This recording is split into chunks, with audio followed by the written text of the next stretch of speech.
F you! Accumulating FU money doesn't have to be hard, and you don't need to be an entrepreneur or a YouTube star to do it. I did it myself, all before I started any YouTube channels, and if you watch this video through to the end, you'll learn how you can do it as well. So be sure to lovingly, gently, tenderly caress that like button for the YouTube algorithm, and we'll get started. You're watching Finance Squared, and I'm your host, Derek West, and accumulating FU money is really about living below your means, way below. First things first, what do I mean when I say FU money? I mean money that you have put away yourself, that allows you to do what you want to do without having to be dependent on a particular job or a particular source of income. And there are many ways to do that. You don't have to be a famous YouTuber. You don't have to be a big-time drop shipper. You don't have to have a major side hustle. All those things help. However, you can do it just being an average Joe.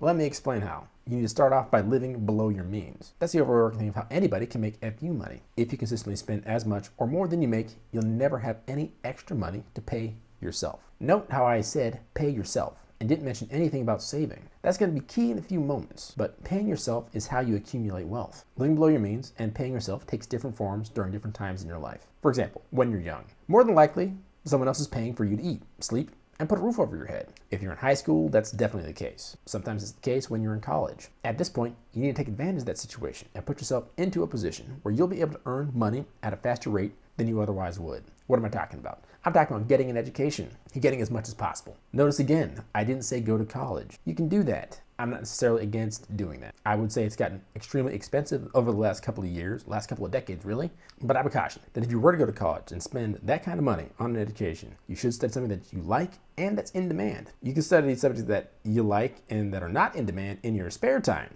and at a much cheaper cost by just watching YouTube videos on the subject. But again, you don't have to go to college. There are a ton of online sites like Udemy, Skillshare, and there are places that'll teach you specific skills and give you real world experience as well. Places and sites like Fiverr, where anybody can start their own page, do something that they're really interested in, have other people pay them for it, and turn that into a lucrative career eventually. But the point is when you're young and when someone else is paying your way, or when you don't have that many expenses, that you learn what you hate and you learn what you love. And when I say that, I'm not just talking about what industry you want to be in and what you like to study, but in addition to that, what your role should be. This is a key point. Not everyone enjoys being an entrepreneur. A lot of people, thanks to the influence of Gary Vee and several others, want to be entrepreneurs, and that's a good thing. The world needs more of them. But the truth is, not everybody is suited to that lifestyle. It can be lonely, and it can be unrewarding for years. And if you can't afford to live like that, with barely any income for years on end, and love it no less, then it might not be the lifestyle for you. Understand that everybody is different. And maybe your best bet is to work with an entrepreneur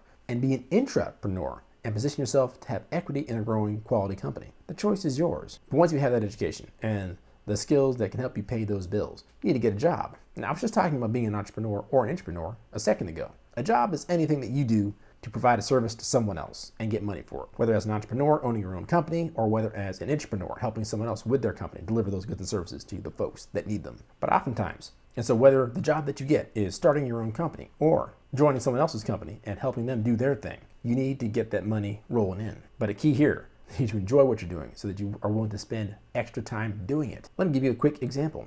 When I was in my early 20s, I finished my college degree in computer science and information science, respectively. Full disclosure, I was one of those people that spent 7 years accumulating debt in school instead of going into the real world. At the time, I really wanted to be an entrepreneur and start my own company. Facebook was just getting started, and all these social media companies were really getting their feet under them, and I was just getting into that space. And I started creating my own social networks and my own websites and things like that. Not to date myself here, but apps weren't necessarily a thing at that point in history. And as you may know, most independent websites and social networking sites couldn't compete with the Facebooks, Instagrams, Tumblrs of the world. And I was interested in finance and helping people, bulls, bears, financial products of all sorts. The kind of stuff I like talking about on this channel. And at that time, the financial crisis of 2008 and 2009 was still going on.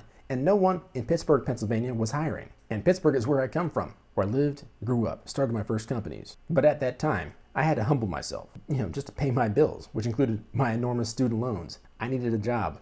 Any job. So I became a security guard. But I became a security guard for a financial services firm in downtown Pittsburgh. I accepted the position because it gave me access to folks who were working in the industry I wanted to be in. I would engage in conversations with the very same people that were doing the things that I wanted to do, learning about the problems that they were trying to solve, and figuring out how I could apply the skills that I learned to fix those very same problems. But while doing that, I wasn't sitting on my laurels. I had what felt like a second full-time job. I was actually applying for and interviewing for jobs that were in my field of study. Computer science and information science. I eventually found what I was looking for, Looking back at that point in my life from where I'm sitting at now, I realized that I started a path that had helped me compile my own FU money. You see, I always had a side hustle. When I was in college, I started and worked on startups. When I couldn't find a job and was working as a security guard, I had a side hustle looking for that very job that's closer to my skill sets and industry interests. Even when I started working in my field, writing software for financial services firms, I had side hustles of all kinds. A business cleaning auto dealerships after they closed at night, to a data entry firm, and many more. My goal has always been to increase my income, to increase my self-payment rate, but at that same time, making sure I never shortchanged my employer.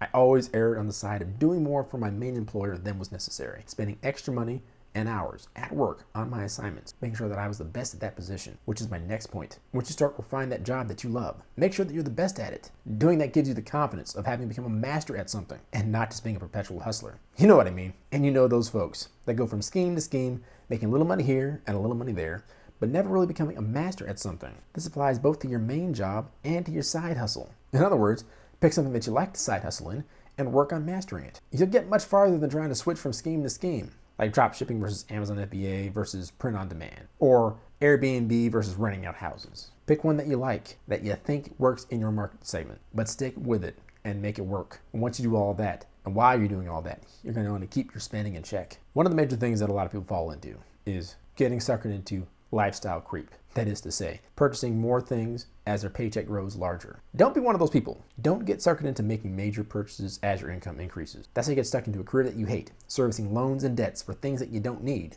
I'm talking about things like financing new cars, using credit cards for vacations or consumer debt, or even buying a house. Yeah, I said buying a house.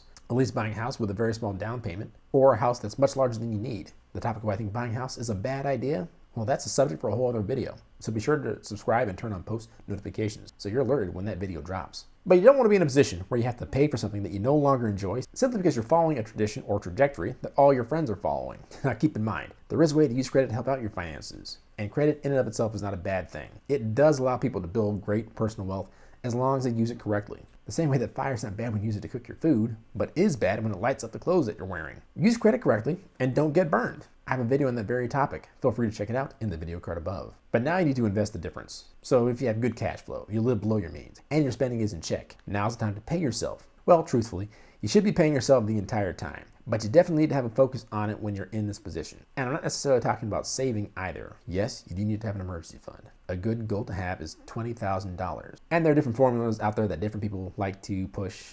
For example, 10% of your yearly income, 20% of your yearly income, 100% of your yearly income. All of those are good targets to hit and should be considered. I don't have a dog in that fight, but I started out myself by just trying to save $20,000. And from there, I built it up to about half my yearly income. What is my yearly income? Not telling. That is just to tide me over should anything go wrong, or if my income is shut off for any reason and I'm unable to make any money indefinitely for a period of time. But saving money, and I mean dollars specifically, is not really a great way to build wealth. You see, money inflates at a constant, sometimes exponential rate. And if you save money, well, you're actually losing money as time goes on. The real way to gain FU money is by investing. And I'm talking about stocks, bonds, index funds, ETFs, REITs. Those are all great ways to invest money steadily by putting something in and getting something of value out. But you also can invest in more hard instruments. Real estate is the biggest example, one that's very popular here on YouTube. One of the best ways people tend to do that is by buying houses and renting them out. One of the ways that Stephan controlled his costs is that he cut his living expenses to zero by buying a duplex, renting out one half of that, and living in another half.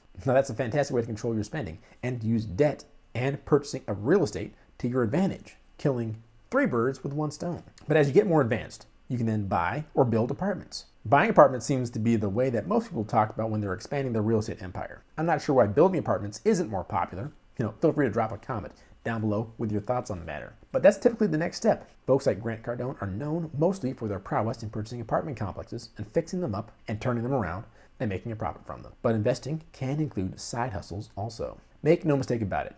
Some of the best side hustles will require a little cash infusion from either yourself or a friend or a bank. If your side hustle is really going to become your main gig, it will need some real cash to get it going. And when I say that, I'm talking about you have customers who want your product, but you need to purchase that product to get it into their hands. That's going to cost you money. Making money with side hustles the easy way typically involves no upfront cash, but it's also not as lucrative. Real side hustles like creating a product, getting it in front of customers, and fulfilling their orders is a great way to make a sustainable, lucrative life for yourself. And that takes an investment on your part, both of time and of money. One thing that I always like to add when I talk about investing your money Do not get caught up in complex investments or investment strategies. If you don't understand what you're buying, don't buy it. There are many complex investment types, options, puts, forex. They may be fine for some people that really dig deep and understand them and have time to research them and execute the strategies effectively. But I would rather spend my time learning how to create products and services that people actually want, rather than trading in the instruments that help to finance that creation. I invest mainly in index funds and ETFs. I also invest in single stocks of select companies that I expect to grow in the next 10 years or so, as well as in a couple of cryptocurrencies, with Bitcoin being one of my main plays. I'm looking into a couple of altcoins as well, to make sure I have a diversified altcoin holding. But the meat of your portfolio should be really simple index funds, ETFs and REITs, like I mentioned. And other investments should be the icing on the cake, not the main course. Keeping in mind that your diet of financial information should include a steady course of videos from channels like Finance Squared. To be sure you get your dish served hot weekly, be sure to subscribe to this channel with post notifications turned on. And we'll be delivering smoking hot delicacies that you'll be sure to devour. And remember, a goal without a plan is a wish. A goal with a plan and no action is a wish list. Take action on your financial future by accumulating FU money, by getting smart, living below your means, which means controlling your spending and paying yourself via investing. And I'll catch you guys next time. Peace.